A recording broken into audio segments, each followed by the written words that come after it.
We are back with the Vault. I'm your girl, Mary Mello, with the Afro-Punk Queen, holding it down at Icon Radio Studio. Of course, we've got in studio one part of the radio's crew on radio. Please introduce yourself. Yeah. It's the beat maker, not the beat taker. Yeah, 10 fingers in the air. That's how we're presenting. Right. But I have a new tagline today. Which is? Yeah. Some say I'm big beats, icon flavor. I had to jack that one from Big Mitch. Some big beats. Big beats. Icon flavor. Love that one. Please, we're going to put that aside. You see it right here on TV, on your YouTube channel. We'll definitely put that out and put it as one of our drops. Love it. Absolutely love it. Yes, so for those who joined it for the very first time, you know we're all about that hip-hop vibe, that hip-hop flavor. And we bring you all the news and things that are going on. Of course, our own personal opinions. But you know what they say about opinions? They're like armpits. Everyone got one, but those are just ours. Provided you put roll on. That's true. That's true. Make it smell good. Make it feel good. Right. You're streaming us live on www.iconradio.co.ke and youtube.com/iconradio.ke.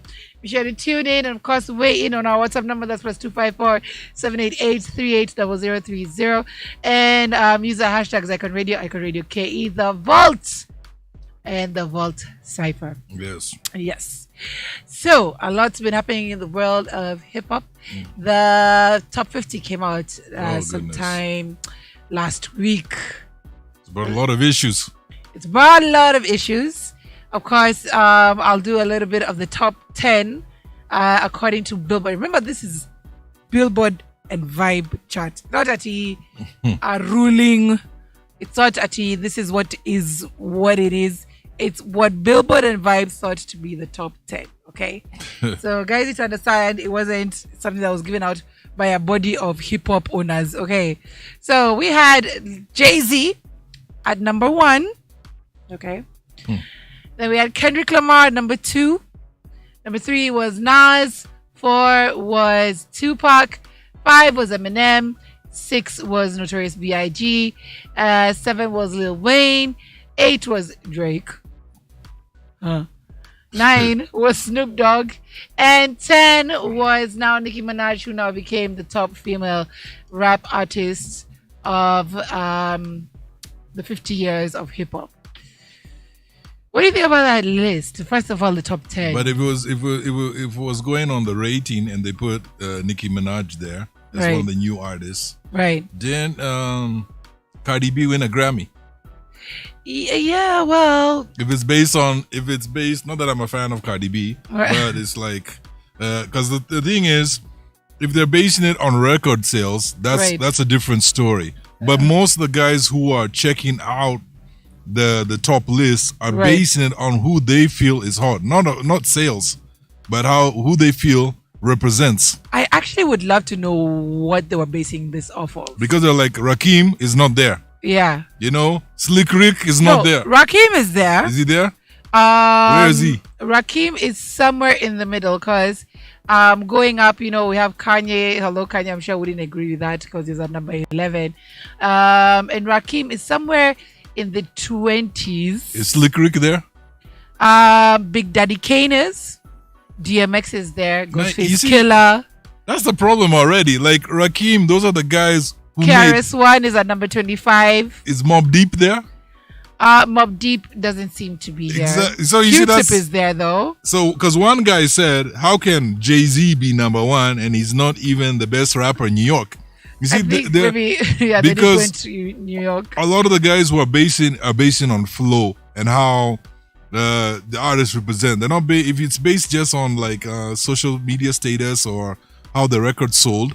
I think that's just it. I think it's because, like for Jay-Z, he's put out some of the biggest records. I mean, some of the most records of all time. In terms of Grammys in hip hop, I think he has like the most. Yes, he has the most. Yeah. So, but in terms of albums as well. Yeah, but in terms of like people feeling like, if they go back, if you listen to the old school hip hop till now, right, and you listen to some of the records, let's say like Big Daddy Kane did, Rakim. Some people be like, those are more highly rated, actually better than what Jay-Z just got into an era where there was a lot of social media presence. Right. And they were thinking, but if you go back to the originators, like Slick Rick.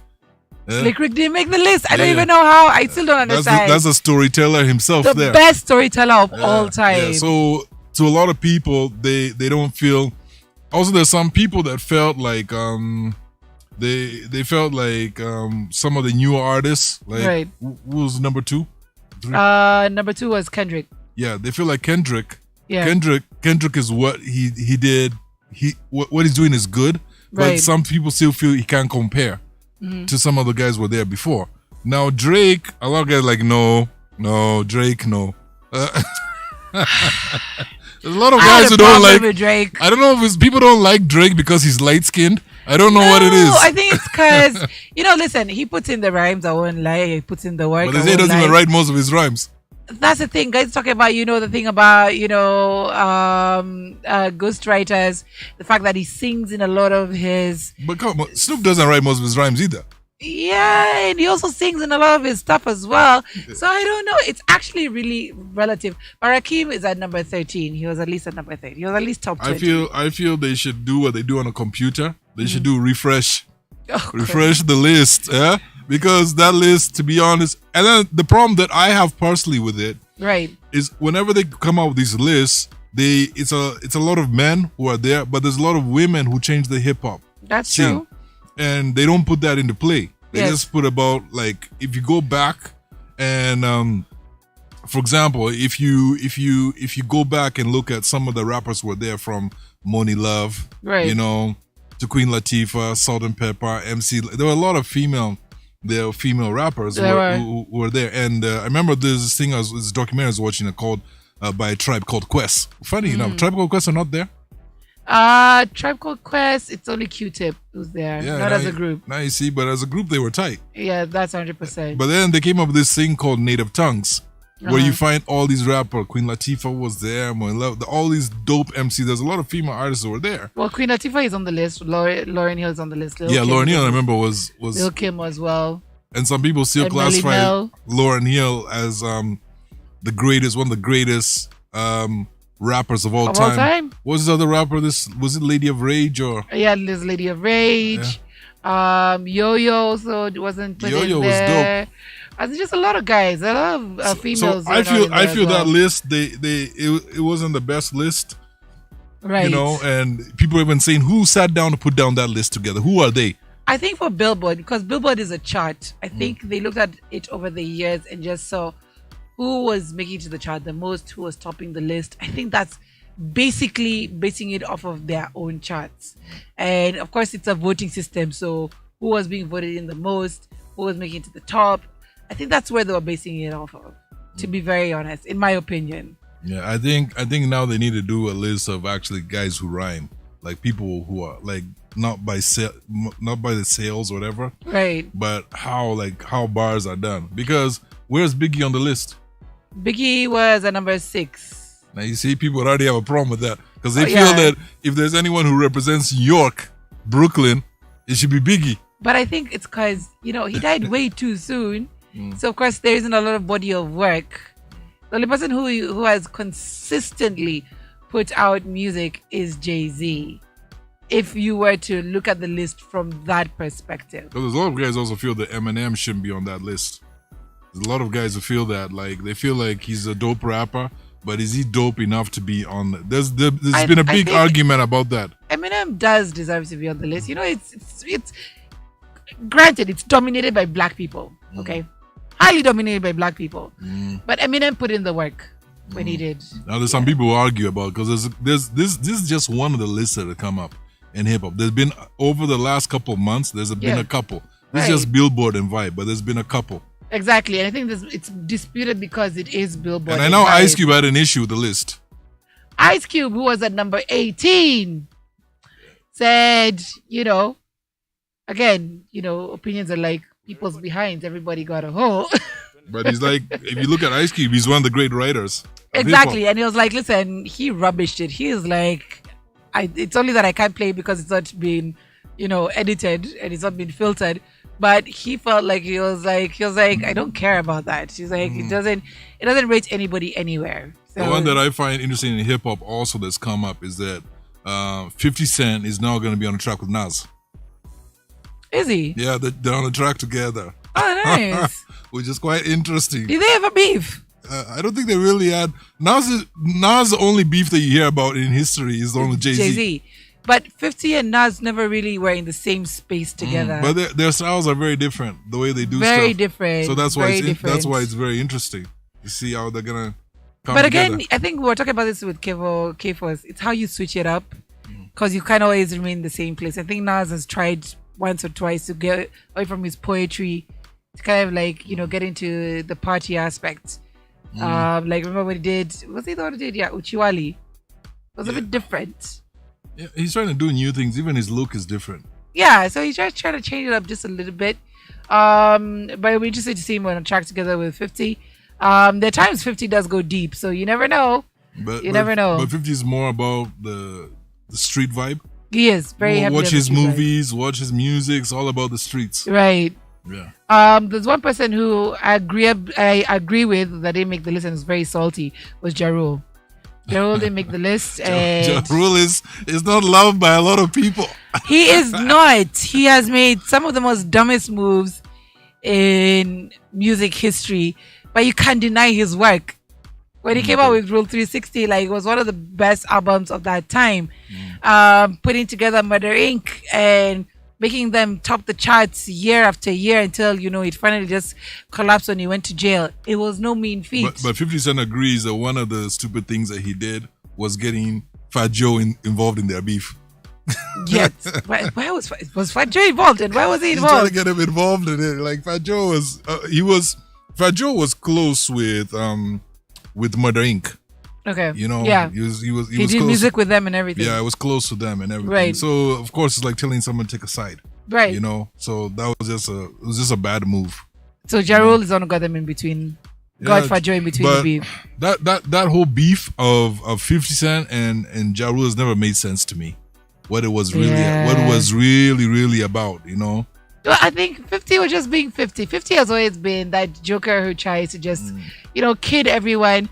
And not everybody will take it the same way. Yeah. But so I don't think Gotti took it nicely. I don't think Rule took it nicely. But Ja Rule had an album that, you check Ja Rule when he started out, he wasn't singing. No. He was rapping. Straight up. Yeah. And some people actually prefer that Ja Rule. Yeah, it really depends. The one that made him great. The one that made him great was the singing, kind of rapping. Right. But you cannot deny his power and the influence he had in music. So I feel he should have been on that list. But then again, this is still Billboard and Vibes list. It is not at the end all. Even as we put out our own Icon Radio, the Vault list. Everyone's been putting out their different lists of who they think. But there's always going to be an objection. Right. It doesn't matter who puts out the list. There's always going to be one person. I mean, we had our own Kenyan list, right, of the top rappers, which, of course, the ex who hasn't appeared today, Jirongi, was fighting from Paris over that list. Right. Who's the greatest rapper? Right. And I don't think that thing was ever resolved. It will never be resolved. And even this one was never resolved, even when we had the conversation last week. Because it depends on your ear. It really depends on what you're feeling. I feel the storytellers. I feel like the Jay-Z. I feel the Notorious B.I.G.s. I feel the Slick Rick. So people feel the Tupacs and the Nas's. And, it really depends on what your flavor is. People said about Tupac, a lot of people have said that they don't really feel that Tupac was a rapper. He was more someone who had a bit of stories. He was more about social injustice and things. That's how he grew up, Black Panther, Right. That's how he grew up. Right. So when I say Black Panther, I don't mean the movie. No. I'm talking about the original Black Panther. Right.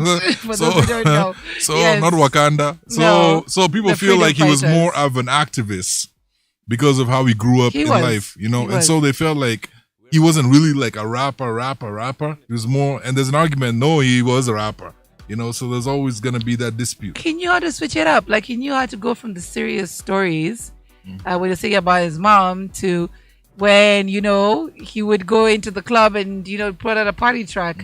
He really knew how to mix it up. So it just really depends on somebody's And some people think that like Jay-Z just like stole Biggie's style of rapping.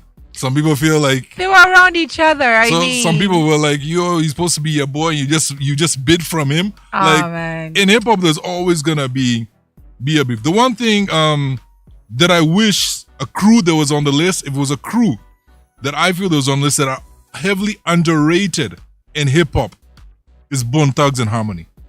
All right. They had big influence, huge influence. And they came out with this new style of rapping. They rapped real fast. And guys were into it. That is absolutely true. I think, you know what? I think we're going to come up with our own list. We're going to come up with the Icon Radio Top 50 on our own and see how it just matches up with this stuff. Yeah, and see if we even out. We try to just even out the list. Yeah, I just feel like with hip hop, there's always, I mean, hip hop is the most debated in the music scene apart 100%. From, but before hip hop came, there used to be beefs also in jazz music. People forget it, and they were harsh, right? You know, but I feel hip hop is taken over, where it's like it's now known just for beefs. Right. But I'm wondering if Cardi B was on that list as one of the top. I mean, not Cardi B, Lil Kim. Who was it? Nicki Minaj. Yeah. What about the other female artists? Well, Lauryn Hill made it. Queen Latifah made it. Lauryn Hill was which number? Lauryn Hill was 30. That feels like too far from me. And Lil Kim was 31.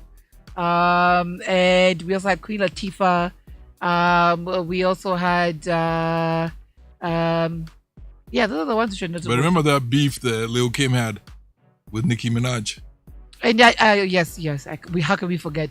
We also had Missy Elliott as well. And she was beefing from jail. That's a funny part. I mean, like, it was so weird. She said she felt like Lil Kim. Just stole. Like Lil Kim was claiming that Nicki just stole her style. Well, again, it's New York, as in like. But there are similarities. Yeah, it's like saying Gengeton artists steal from each other. As in like it's a style, so it's really really difficult to tell. But yeah, Missy Elliott made it to number 19, and she's in the Rock and Roll Hall of Fame this year. She's been doing big things, so I'm really excited for that. So yeah, but but is she dropping an album? Is she, or because she's been a record exec for some time? Yeah, she's still on that record exec tip till now. She hasn't released anything new. But of course, you know, she's being just lauded here, there, and everywhere. But wasn't Nani on that list also? Andre 2000? Yes, he's actually at number 12 on the list. Number 12 on the list. Then Rakim is at number 13. So yeah, another Kuje. So Big Boy is not there at all. Big Boy did not make it whatsoever. But of course, if you compare Andre 3000 and Big Boy, Andre 3000 had bigger. Yeah, he's put in a more different work. kind of lyricist and all. Yeah, and he put in more work. And he's also there in the movies and everything. So it's very, very different. Again, it really depends. I think for them, it's how much work you put into your music that worked for the Billboard Top 50, from what I see. But I would love to hear from you guys. What are your thoughts? And of course, just weigh in and let us know who would have made your top 50 in that list. Let me know on 0788380030 or on that YouTube channel where we are live. Just hit that comment section. When we come back, we'll be looking at the final bow for De La Soul member, that is Trugoy the Dove. All right, keep it right here where we are strictly hip hop on the vaults.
This is The Vault. You've been listening in on www.iconradio.co.k.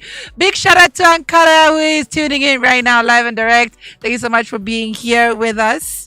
Of course, we are missing out on Jirongi. We'll probably see him next week. But there's going to be a lot happening over the weekend, which we'll be talking about later on today. It seems like hip-hop in Kenya, the shows are really coming back. So it's a really great thing to see. Even DJ Ishmael, who's been here for the last 2 weeks, has an event coming up next week. We'll see if we can throw in a few tickets for a few listeners here and there. But of course, again, like I said, a lot has been happening in the world of hip-hop. And... the last 3 to 4 years, it's been crazy. But again, let me just reintroduce myself. I'm your girl, Mary Melo, with the Afro-Punk Queen. We're in the second hour, and we have also in studio. Yes, the beat maker, not the beat taker, 10 fingers in the air. I think the reason why Jirongi hasn't showed up is because yesterday he ate too much omena. So Mazi, he's been having a weak stomach of late, Mazi. So now maybe that's why he hasn't shown up. Right. But I guess we'll see, we'll link up with him next time round. That's fine. Yes, because we are looking forward again to these events. Of course, we're going to be coming in strong. We're going to be coming in heavy. So I'll let you know about them just a little bit. But now we got to pay tribute to some of the biggest storytellers in our time. Who are the biggest storytellers for you in hip hop? There's definitely Slick Rick. Yeah. Nas is also a great storyteller. Mm-hmm. He has this way of putting down things that you wouldn't think. But also, I think one person that had a lot of stories in his music was Biggie. Right. Yeah, Biggie had a lot of stories. It's just that you talk about things from where he's coming from. Right. You know? Yeah. I think like that album he did, what was it called? Born Again or something? You know? Okay. There's a I project can't remember that one. And so I think if it's in the American scene, I think for me those are like the top 3. Right. That I think are great. Were great storytellers, you know, that you could relate with. Well, I guess for me it would be Slick Rick, top 100. Of course, Biggie also was a good storyteller. You would always get into whatever he'd give you a line, you'd be immersed into the story. Like there's one he said, I can see sweat trickling down. Hey, who is the word in it? Trickling down. You remember he was good also in literature as well. Yeah. He was very, very good at literature, so he was able to actually lay it down. So for me, Slick Rick, Biggie, Jay-Z also loved his storytelling as well. Remember like Biggie and Juicy? Yes, that was serious. Even just the way he started it. It was all a dream. It was all a dream. I used to read Word Up magazine, and you literally just get immersed into it. For those people who don't know, you should know what Word Up magazine. That was the climax of all magazines. If you didn't have that in your room, did you used to have copies of that? Yeah, and Write Up. Right. Those are things we can just hearing now. But yes, I used to see clips of it on on Google. But yes, of course, it just immerses you into a different world. And I think even Snoop Dogg tried to do like what Slick Rick was doing for one of his albums. He came out with Lottie Dottie. Lottie Dottie, who likes to party. Yes. And then now we also have, of course, now De La Soul. De La Soul were really, really good at telling stories.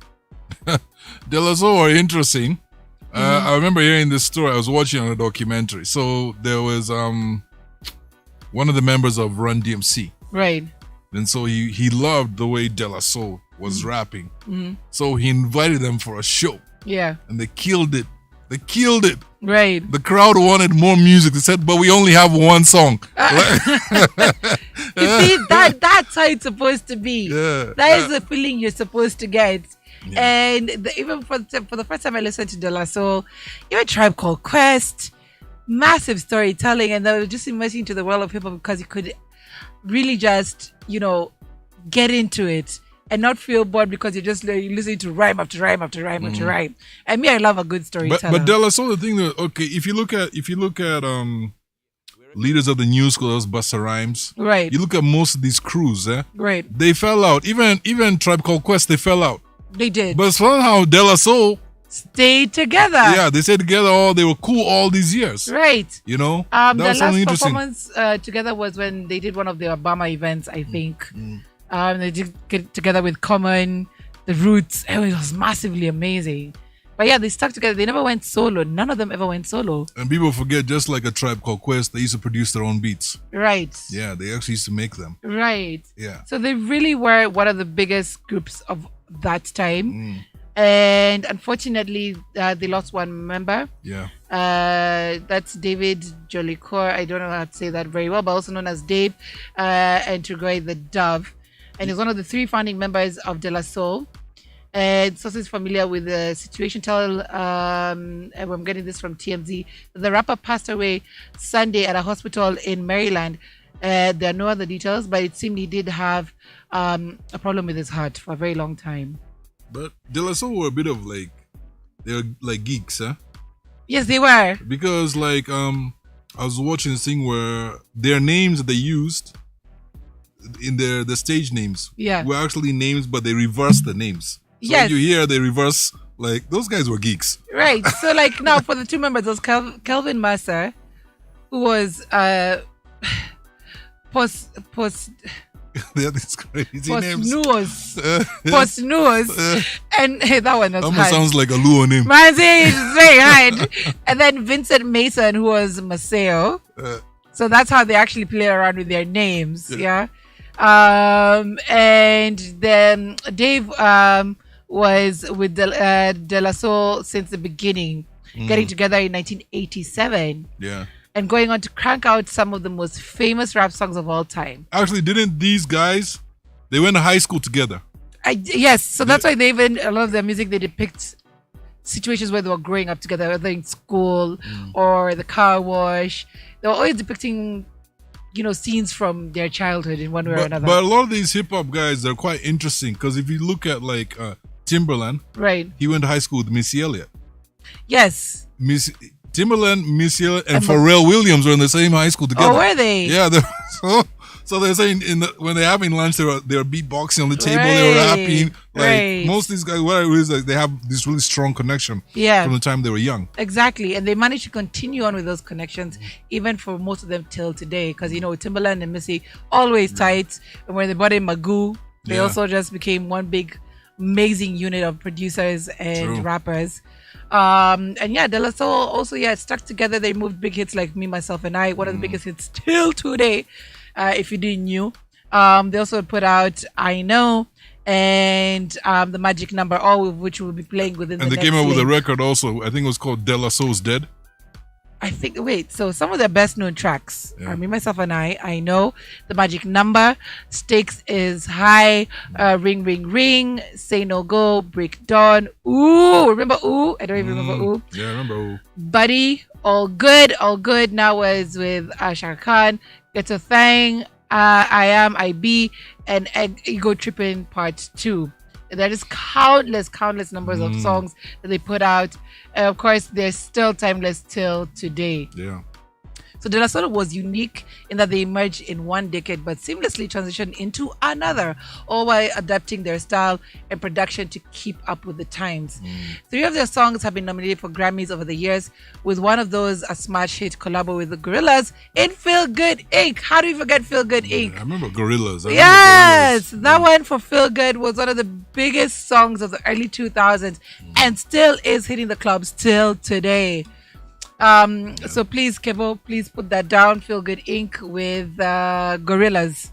And actually, Dave is very prominent in the scenery in that song, in the visuals of that song.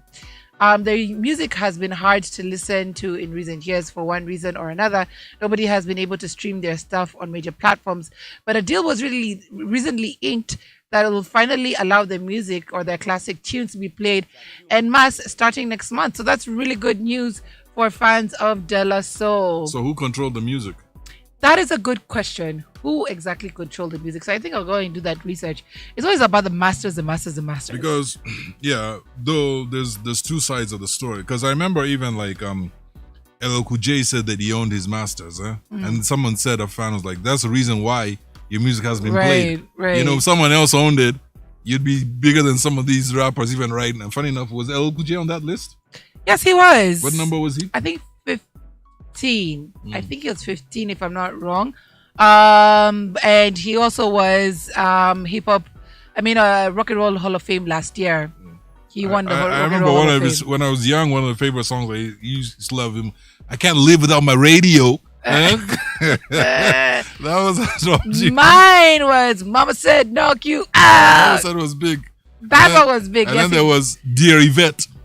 Oh, that one I didn't hear that one. But yeah, he was number 14 on the list. Yeah, so that's what it is. But Babyface came up with this thing. And I remember last week I was giving a workshop at KNC Mass Communication. And I asked this question, which is more important? Right. The master or publishing? Right. Everyone said the master. Because that's what's been in contention over the years. That's what people have been told. Most. But actually, Babyface says the publishing is more important. Right. You see, when you own the master, that's just you. Right. But with publishing, someone else can form your work and you can make money off it. Right. That's the difference. Distribution in that as yeah. well. So publishing is actually very, very extremely important. Okay. And so I think with some of these guys from the past, like some of them were able, like El said, he's owned his masters for very many years. Right. But now I think there's a deal where now that most of his music is going to be played right now. There's a deal that was struck, just like the one with De La Soul. De La Soul. Yeah. Yeah, I think guys are trying to still go back to the retro era. And that also allows for sampling. A lot of guys are into sampling nowadays. Sampling is heavy. Yeah, but for you to sample, that's where the copyright is also important. Who owns the copyright? Right. Because a lot of artists right now are selling their works. For example, I heard that Justin Timberlake sold his the other day. I don't know how many millions. I think Justin Bieber, yeah, sold a lot of his work. Right. And so it's like people are like, screw it. Might as well make money because Justin Bieber made 200 million off of his work. Some people thought that he should have made more. All the time he's been in the music industry, they felt like 10 million is not that much. But he's having a whole condition with his face and something that's going on. His what? His face? He was paralyzed, I think, on one side of his face during the COVID period. So maybe he just needs money for hospital. You never know. Yeah, so true. You never know why people would need money at that particular time for him to be able to sell and cash out now instead of in future. But a lot of guys, yes, indeed, are making these moves and kind of like just making the decision to just sell their work. I'm wondering if Kenyans really understand what because I meet a lot of artists come and say, I like to own my master. Right. But then they want to pay you like 10K. Right. So you're like, that's not how it works, man. Yeah, and then they get upset. They get upset That's with true. you. They're like, hey, you don't want to sell the master to me. And I try to break down there's a lot that goes into owning a master. Like, let me tell you, some of the most patient people in this world are producers. Like, I don't know how you guys do it, because just some of the questions that come in in regards to owning music, there isn't enough education in regards to that. And I think there needs to be more conversations, people to understand owning and owning masters and owning publishing, and just bringing it down enough for guys to be able to exactly understand what their rights are. Like yesterday, I was with Ankada in the studio before she left, and she usually sees how I mix and how much. She's like, you know what? I'm never gonna give excuses again about paying this amount of money. Exactly. Because now I see what goes into this thing. Guys don't know it's a lot of work. It's a lot of work, and it's not easy. And it takes for producers. People don't realize producers can spend like nights and like a lot of hours just to get one thing right. Right. But people don't see that. They just see like, hey, unanigonga. That's how they see it. But it's a lot. I've seen you guys doing that, the mixing and mastering. Yeah. And I don't know how you guys, first of all, staring at the screen for hours on end just to get that done. It's heavy. It's pretty heavy. Right. And you just sometimes you just need to get away for some time, just clear your mind. Because it can get very heavy. Right. I've seen producers here like literally just shut the door and just shut everybody out because they just want complete silence. And they're not getting that because everybody's checking into the room. But I feel it's kind of the same with videographers. They look at a screen for a very long time. Right. They look for one movement and they're trying to get that thing right. It's a lot. It's a lot. So you need to be able to appreciate people who do this work. But yes, rest in peace, Dave of De La Soul. Yes, definitely. Now that the music is coming out slowly by slowly, we'll definitely be collecting it, and of course, just paying homage to these great storytellers. but I'm curious about something about De La Soul. But Now that one member has gone, will they do anything in the future? Because remember, like it was the same thing with Tribe TLC. Called Quest as well. TLC, Yeah. Left Eye. Right. Though I think Chili and T-Boz actually did an album much later on. But it wasn't the same. Yeah, it wasn't. It wasn't at all. So I'm wondering whether they're still gonna do anything I together. don't know, because Dave again was a very big presence in De La Soul, so it's a bit tricky. It's a bit tricky, but we'll wait to see. Maybe they'll do a lot of tributes. You never know. Yeah. Because Tribe Called Quest, I think, somewhere within the early 2010s, they were doing a lot of tribute stuff, whether it was in the Grammys or concerts, and just paying homage to their member who was not with them anymore.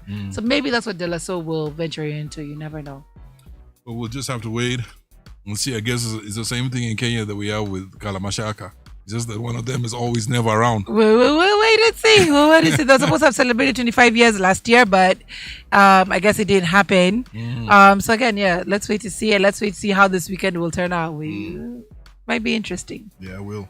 All right, so let's get back into the music. When we come back, we'll be looking at the hotly talked about Super Bowl performance that got tongues wagging. Of course, you can keep your comments and conversation coming in on our WhatsApp number. That's plus 254-788-380030. That is 078-8838-0030. Also live right there on our YouTube channel. Be sure to tune in and of course vibe with us on that comment section, and tune in on www.iconradio.co.ke.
We're recording.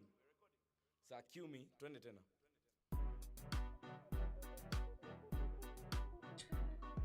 Listen, if you've listened to music and never heard De La Soul, I don't know where you've been. That was one of the biggest tracks that was the 90s, right? It came out in it's actually not even the 90s, the 80s, 1989. It came out in 1989. Do you remember that video? The quality was so good. Who would have thought? I remember there's a part in the video where they're in class. Yeah. And then they're all geeked out and everything. This guy throws this vinyl pop. Right. It lands in the middle of a guy's head. Right. And he falls down. Amazing visuals. Amazing visuals. And of course, they sampled this track from Funkadelic. The song is Not Just, aka Knee Deep. And that song came out in 1979. Do people understand how important Funkadelic sound was? Like, you know, it influenced the sounds of just hip hop. Because if you look at the whole album for The Chronic from Dr. Dre, right, that it also came from that Funkadelic sound, right? You know, Snoop, 100%. No doubt about it. That's what it was based on. You yes, know? All the his bass albums. lines. Yes, that's what it was all based on. Right. You know, Diddy as well. Diddy as well took a lot from that era as well. But he took a lot from also R&B and soul. From soul, yes. Yeah, he took a lot from that because they're actually R&B records. They made hip hop. Yes, and I think he thinks he's like the king of R&B. Yeah, right. But it is that beef of late with people wanting their records. He treated his artists badly. He did, no doubt about it. Yeah, he treated his artists badly. A lot of them came out to speak out after they left him. He was ruthless, but like I was saying before, the more ruthless guys are the ones who actually make it, whether they're liked or not. So it depends on whether you are there to be liked or you're there to make money. Pick a struggle. Yeah, but I feel like he had Diddy had an eye. He had an eye for that music, right? And he knew how to make the music sellable. Now I've just bumped onto an app, and it's actually called Who Sampled. So you're able to look for a song and see who sampled it. You know it? Yeah. I'm gonna look for it. I'm just sitting right now. I'm like, where have you been all my life? So there are all these things that were sampled that they've put out. But in Kenya, we also have that problem. You heard that story of Wenga Musica? No. They said their song has been Sina Makosa. Right. Has been taken so many times. And they started to mention Waire used it. I don't know who used it. Like was used in Tanzania. Like they're like, but they never came to us. That's true. And so they're really salty about it. Because during that time, I don't think there was any way for that to happen. It's not like now in the social media. How do you start finding these guys? How do you get MCSK was not really protecting anybody at the time. So how would you put these artists together enough for there to be that conversation of, can I use your music? I think there was this issue back in the late 90s, I think, when people found a way now to get the streaming of the music to download. Remember there was this company called Napster. Yes. And then that was the first company that was sued. It brought a lot of issues. A lot. They had to pay some millions. Yes. You know, to that. But then what happened was, it's like they opened up the blueprint, how it's done. Everyone else started. It's like, I was playing something the other day, like there's a difference when people go to the chemist to buy medicine. There's original. Right. And then there's a generic. Right. It's actually the same medicine. Right. It's just the one came from abroad, baby, the original one, and one is local. Right. So basically, the original company, they find out how it was made, and they create the generic one from it, and that's you buy it at a much lower price. Right. And so I feel when Napster did it, all these other companies found out, oh, this how it's done, and so they're like, we'll do the same thing. Now it's hard to stop that floodgate now. It is. It really is, and again, it just brings back to how do you protect yourself and your music. It's a really tricky conversation. But and there are lots of blurred lines. I think labels were making a lot of money back in the days because they used to own that music and they used to control things. But that's why they felt they couldn't fight it anymore, and they came up with this thing called the 360 agreement. Okay. So now they're not just investing in music. Like if you're an artist and they control every area of they get involved in every area of your career. Right. For example, merchandising. Merchandising has a lot of money. Yeah. You know, and so one just replaced the other. Right. You know, that's what happened. Back in the days, it was just the music. Right. But now when all this live streaming, what came up, it was a losing battle. So they had to look for another way Right. to make money. And that's what they're still doing till today. Right. Yeah. It's again a bit tricky. With everything that's coming up with distro, blah blah blah. What can be played and what can't be played. It's and everybody's always trying to look for that loophole to try and play music. But give people their dues. All right. Speaking of dues being given, there was Rihanna who gave her dues on the stage of the Super Bowl. A lot of mixed reactions. I don't know if you watched the performance. I didn't watch it, but I heard some people write and say Rihanna's the queen. She'll always be the queen. She can do no wrong in my eyes. Like me, I'm Rihanna Navy, 100%. But compared to other performances, I will have to say, to be very honest, it wasn't what we were waiting for. So it was weak. She was pregnant. What do you expect her to do? Yeah? She was pregnant. She is pregnant. Again. Heavily pregnant, yes. Yeah. Heavily pregnant. She revealed it during this performance. So she couldn't start busting a wine on the stage while being pregnant. So she did the best she could. Was and of it course, good enough? I felt it was. A lot of guys thought she was lip syncing. There was a lot of conversation around that. White America came out strong and they were like, she did nothing. But in real sense, Rihanna's never been a good stage performer. Yeah, like she's never been like someone who can belt out on stage. I've seen a few of her shows where she performs live, and it's not the greatest, to be honest. Because she doesn't come out like Beyonce. Yeah. You know, Beyonce sings like she puts together a stage show, right? Like the way people put together a Broadway show. That's what Beyonce does, right? But Rihanna's not a dancer. She's not all those things, yeah.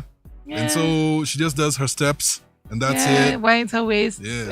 So it could be possible that she did lip sync a bit. It could be possible. You know. I don't know. I was listening to it. I could hear aspects of her voice. Of course, she was doing playback. She wasn't doing live or whatever. But there was a point where she did a live band, and guys were like, "This girl's lip syncing." But of course, it was all with live band. You're able to put in a little bit of playback as well, right? There are a lot of people who do that. Yeah, they have the samplers there. Yes, even Beyonce herself does that. So I think this guys had a really high expectation because she was away from the music scene for a very long time. And when they expected her to come back, yani with the bells and whistles. But she came back pregnant. Now, the other thing is that the NFL actually hired her to do this thing. And they hired her when she was pregnant. So I think they knew exactly what they were doing still. Even with the aspect of her not being able to like fully put in a full-on performance. I think every artist comes out and does their stage show the way they feel they want to do it. Because I remember back in the days, Whitney Houston was doing the national anthem. Remember? And they wanted her to dress in all this glam. She's like, no. She went with a tracksuit. Right. Know? And that was... sports. And they say it's one of the most memorable... There we go. ...of all time. There we go. You know, because she's like, I'm going to do me. Not you. Yeah. So maybe Rihanna was just doing her. She was. And in the stands was Jay-Z singing along to every single one of her verses. Hey, but I have to give it up to those guys. They came back to love. Like, I don't know how they did it, but... Oh, gosh. Who's that? Like Jay-Z has always supported Rihanna. Always. Always. And I think the beef has always just been with Rihanna and Beyonce. Yeah. So... He mentioned her in the song God Did. He talked about Ye, Re, and Me. For three of the billionaires in music and hip hop. Yeah, and he says he came from Rockefeller. So there's a bit of pride when it comes to his artist still. Of course, because he signed Rihanna when she was still very young. Yes. You know, she was originally discovered by this other guy in, where she's from? Was it Bahamas or? Yeah, she's from the Bahamas. Yeah, so, and he's the one who brought her over to America. Yeah. And then he trained her and everything. She was in 16, 15 there. Right, she was a baby. You know? She was so then after that, Jay-Z signed her. Right. You know, after that album came out, he signed her. So you do understand that that's why he's the way he is. There's a sense of pride. Yeah. And Rihanna's never been one to overstate her performances. She's always been a laid back, even in her videos, very laid back, but her presence is what gave her star power. And also she's used her sexuality well enough to be able to say, you know what, I'm going to be me regardless. And this just take me as I am. So you cannot deny Rihanna's star power regardless. She wanted to come back to do an album. But now she didn't know at the time that she was talking about it, she was pregnant. And when you're pregnant, it takes away 2 years after you give birth, 2 years of your life. Solid. But I don't think she needs to do a lot. There's some artists that are just liked. Okay. They're just generally liked. It doesn't matter like how they do the music.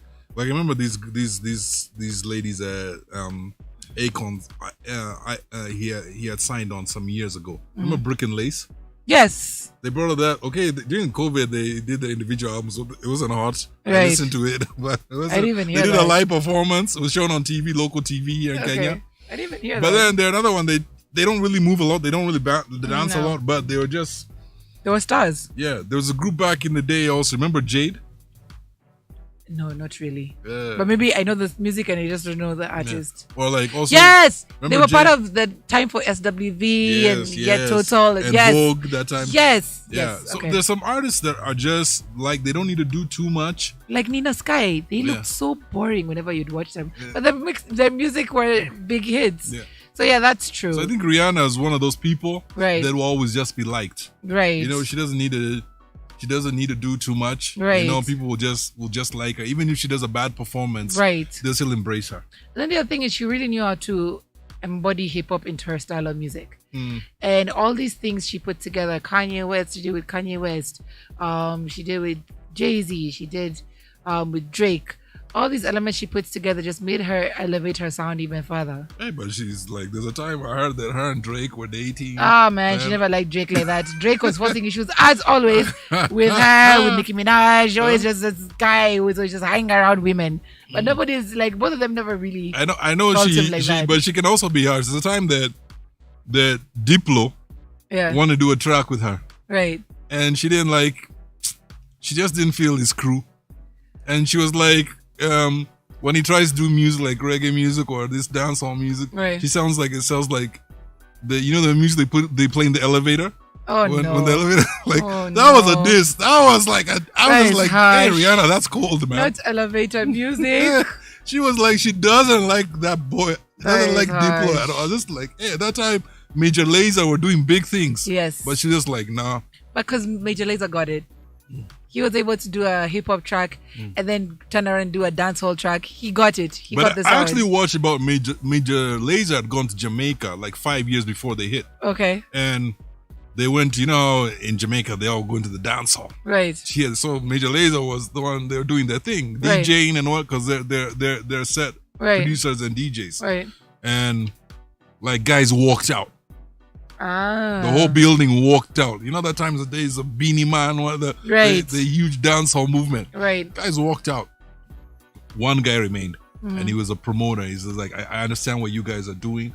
I'm gonna help you build your brand, Nice. and he's gonna help them build what Major Awesome. Lazer was. Awesome. You know, So just always takes that one person, like for Jay-Z with Rihanna. That's why it was seriously a look of pride in his face. And it was just nice to see all these guys come together to just appreciate her being because back Jay-Z on has had stage. other artists on Rockefeller. There were a lot of rappers, There were a lot, yeah. but those guys didn't make it. But Rihanna made it, She did. and Like the one Kanye, I- of course, also made it. If there's one I felt bad about was Memphis Bleak.